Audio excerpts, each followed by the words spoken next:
After our family reunion, I checked my account. IT was drained. My brother-in-law snorted, "We needed IT more than you." Trembling, I reached for my bag and said, "Then you won't mind what's coming next."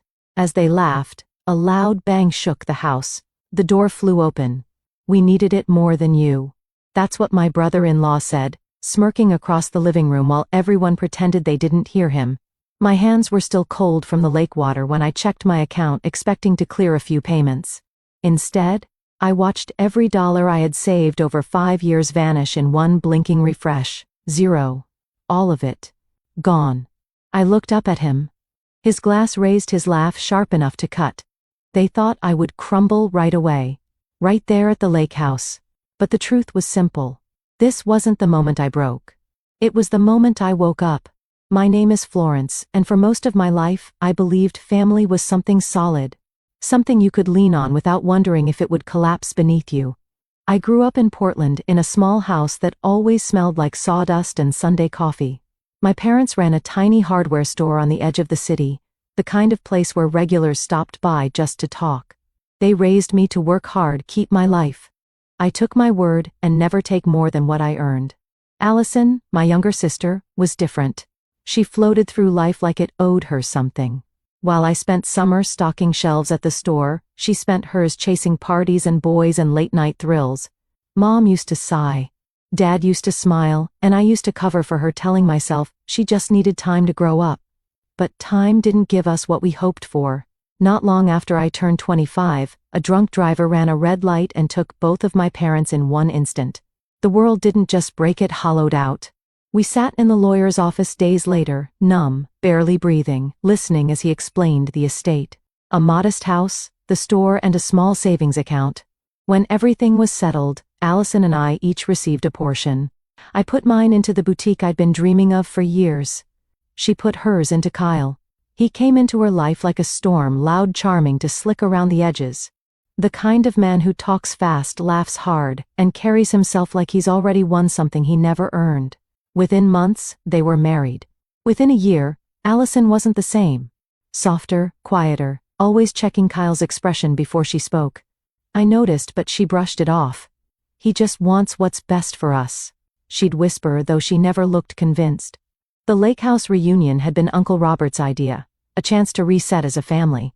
I actually believed him. I loaded the car with snacks, folded sweaters, and that warm sense of hope you only get when you want things to be better. When I pulled up to the dock, the sunlight bounced off the water like a welcome. Emma hugged me first. She leaned close and murmured, "Just prepare yourself." Inside, I tried to pretend everything was normal. I smiled. I made small talk. But Kyle's laugh carried through every room, and every time Allison looked at me, it was like she wanted to say something but couldn't. The air felt off, like a storm waiting for the right moment to hit. And I had no idea that the moment was coming for me. The first sign was small, so small I almost convinced myself I imagined it. My laptop sat on the dresser in the guest room, exactly where I'd left it when I went downstairs to help Emma chop vegetables. But when I came back up, the screen was angled differently. The charging cord plugged into a port I never used. A tiny thing. A shift of a few inches. But it hit me like a tap on the back of the neck. Quiet, deliberate wrong. I brushed my fingers over the keyboard. The plastic still warm. Someone had touched it. Someone had opened it. I checked the browser history. Clean. Not empty, clean. Wiped. I felt a prickle move up my spine. I tried to steady myself, telling my nerves to stop overreacting, but my instincts didn't listen. They whispered the same warning they'd whispered since I arrived. Something here is off. Later that night, while everyone played cards around at the living room, I went to my phone to approve a routine payment for the boutique. Instead of the usual confirmation, I saw a red banner: "Payment declined." I frowned, tried again, and got the same message. That was unusual, but I didn't panic yet. Technical issues happened. It wasn't until morning that everything snapped. Claire called while I was still half asleep.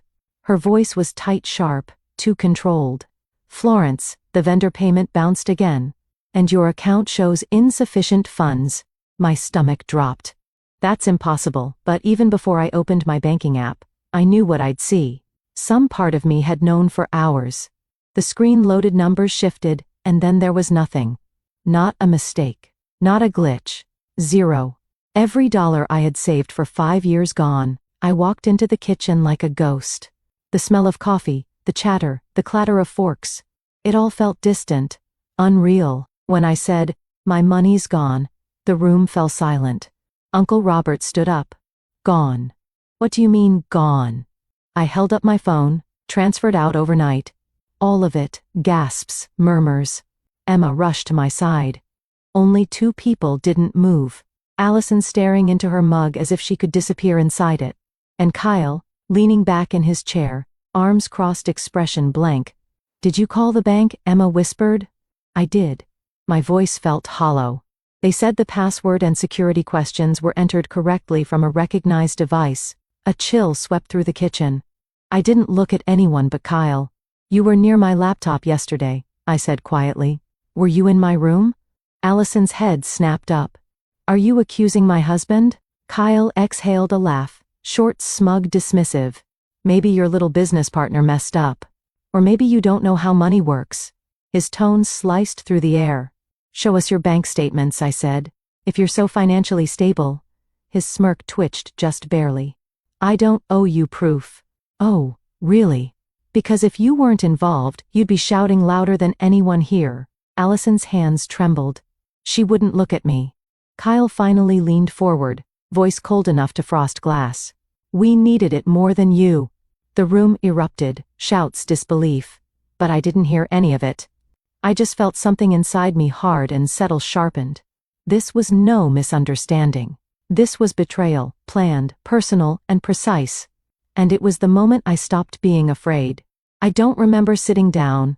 One moment I was standing in the kitchen with Kyle's words ringing in my ears, and the next my legs felt too weak to hold me. My palms were cold, my breathing shallow, but my mind was suddenly the clearest it had been in years. Shock does that. It shatters the noise until only the truth remains. Allison whispered something, her voice shaking, but I couldn't hear her. My focus narrowed to the man leaning back in his chair, like he'd just won a game. No one else knew they were playing. Kyle tapped his thumb against his glass, relaxed, utterly sure of himself. That confidence, so smug, so unearned, did more than devastate me. It woke something. I stood slowly. My legs trembled, but my resolve didn't. My fingers found the strap of my bag hanging over the chair. The leather felt cool, grounding. When I picked it up, Kyle's eyes flipped to the movement, just a flicker but enough. Trembling, I reached for my bag and said, I paused long enough for him to smirk again. "Then you won't mind what's coming next." The room froze. Even the hum of the refrigerator felt louder than anyone's breathing.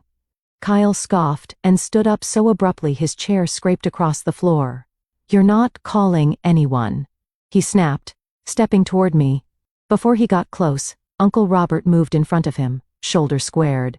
"Back off," he said. Calm, firm, the kind of voice that had settled decades of family arguments. Kyle laughed in his face. "Oh please, she's being dramatic. The money's gone. Done. Buried. She'll never see it again." The look he gave me wasn't the look of a man bluffing. It was the look of a man used to getting away with things. The kind of man who counted on people staying quiet. Allison finally rose from her seat, voice cracking. "Kyle? Please." He didn't even look at her. He grabbed her wrist like a handle and pulled her beside him, a gesture so quick and practiced my stomach turned. I took a step forward. "Allison," I said softly, "what's really going on?" Her eyes darted to mine, haunted, trapped. She opened her mouth, but Kyle's grip tightened. "We're leaving," he barked. "Get your stuff." "No one is going anywhere," I said. My voice wasn't loud, but it carried. "Not until I get every cent back. Or, until the police get here." Kyle laughed, a sharp barking sound. "The police? Go ahead. Call them. Tell them you lost your money. What are they going to do?" "Hug you." He thought this was still his moment. He had no idea it was already over. Because while he had been gloating, I had been remembering something he didn't know. 6 months earlier, after a hacking attempt on my boutique's network, I'd installed a quiet little security tool on my laptop. A tool that photographed anyone trying to access my files. logged keystrokes, stored device IDs, kept everything time-stamped, and if someone had used my laptop in the middle of the night, the evidence was already safe. Already recorded. I pulled my phone from my bag. Kyle lunged, but Uncle Robert blocked him again. "You won't mind what's coming next," I repeated softly. Then I made the call. The call barely rang once before the dispatcher picked up. I gave my name, the address of the lake house, and the words "ongoing financial fraud," with a steadiness I didn't know I still had. Kyle barked out a laugh, waving his arms like I had just performed a comedy routine. "You're unbelievable," he said. "Calling the police because you lost your little savings. Go ahead. Do it. Maybe they'll send someone next week." But even as he mocked me, something shifted in the air. A current. A tension. A warning. Maybe he felt it too, because his smirk faltered, not enough for anyone else to notice, but enough for me. I ended the call and slipped the phone back into my bag. "We'll wait," I said simply. Kyle swung toward Allison. "Pack your things. Now." She didn't move. Her fingers curled into the fabric of her sweater, knuckles whitening. "Allison," I said gently, "just tell the truth." Her gaze flicked between us, between my steady calm and Kyle's frantic irritation. She opened her mouth, but he grabbed her arm again. "Don't say a word." Emma stepped forward. "Let her talk." Kyle shot her a look that could curdle milk. "Stay out of this." But for the first time since I'd arrived at the lake house, it wasn't me who reacted. It was Allison. She wrenched her arm out of his grip, voice breaking. "I'm tired, Kyle. I'm tired of lying for you." The room froze. Aunt Patricia gasped quietly. Uncle Robert's jaw tightened. Kyle stared at her stunned. Then anger rose in him like a tide. "You stupid." He never finished the sentence. Because that was when the sound came. A loud, violent bang so powerful it shook the walls, rattled the windows, and sent a few picture frames crashing to the floor. Everyone flinched. Even Kyle. Emma whispered, "What was that?" But I knew. Deep down I knew. Seconds later, the front door flew open with a force that whipped cold morning air through the hallway. Heavy steps pounded across the wooden floor. Voices followed. Portland police. Nobody moved. Kyle's bravado evaporated. His face drained of color as 3 uniformed officers entered the living room, followed by a woman in plain clothes, Detective Harmon. She held a folder in her hand. "Florence." I stepped forward. "That's me." She nodded once, eyes sharp and efficient. "Your bank's cybersecurity team flagged suspicious transfers tied to your accounts. We received the alert and traced multiple login attempts from this location." Kyle found his voice stuttering. This is a misunderstanding. Someone hacked us." Detective Harmon raised an eyebrow. "Interesting. Because the login attempts came from a recognized device." Uncle Robert's eyes drifted toward my guest room. Mine stayed locked on Kyle. He swallowed hard. "Lots of people could have borrowed her laptop." "Good," I said quietly. "Then you won't mind what's in here." I handed Detective Harmon my phone. She opened the folder I'd prepared, scrolling through photos and timestamps. Photos the security software had taken. Photo after photo of Kyle sitting at my laptop typing with intense focus, the glow of the screen reflecting off his face. Every angle. Every attempt. Every keystroke logged. Detective Harmon's expression didn't change, but her voice did, firmer, colder. Mr. Henderson turned around. "Hands behind your back." Kyle stumbled backward. No, wait, this is crazy." 2 officers grabbed him before he could bolt. He thrashed, shouting, "Allison, tell them I didn't." Allison. But Allison wasn't moving toward him. She was standing beside me, crying but steady. Stronger than I'd seen her in years. "You did it," she whispered. "You know you did." Kyle stared at her like she'd stabbed him. "You worthless." Detective Harmon cut him off. "Enough." They cuffed him. His wedding band clinked against the metal as his hands shook. "You think you're free without me?" He spattered Allison. "You're nothing without me." Allison stepped closer, not to comfort him, but to deliver the quietest, sharpest blow. "I was nothing with you." His face twisted. His bravado crumbled. And for the first time since I'd met him, Kyle looked afraid. As they dragged him toward the door, he shouted my name like it was an accusation. "Florence, this isn't over." But it already was. When the officers pulled him outside, the house fell silent. Completely silent. Aunt Patricia wiped her tears. Uncle Robert let out a shaky breath. Emma touched my shoulder. Then Allison collapsed into my arms. Not weak released. Like a weight she'd carried for years had finally slipped off her back. "I'm sorry," she cried. "I should have told you. I should have left him. I just didn't know how." I held her tighter. "It's over now," I said. "You're safe." Detective Harmon returned. "With all this evidence, you'll likely recover most of the funds, and he won't be able to use threats or coercion against anyone for a long time." I nodded, but my eyes drifted toward the window, the place Kyle had stood the night before, laughing like he owned the world. Today, the world answered him back, and it didn't laugh. The lake house felt different after Kyle was gone. Quieter, lighter, almost like the walls themselves exhaled. The officers' cars had already rolled down the long gravel driveway when Allison and I stepped onto the porch. She looked small in the morning light, but not fragile.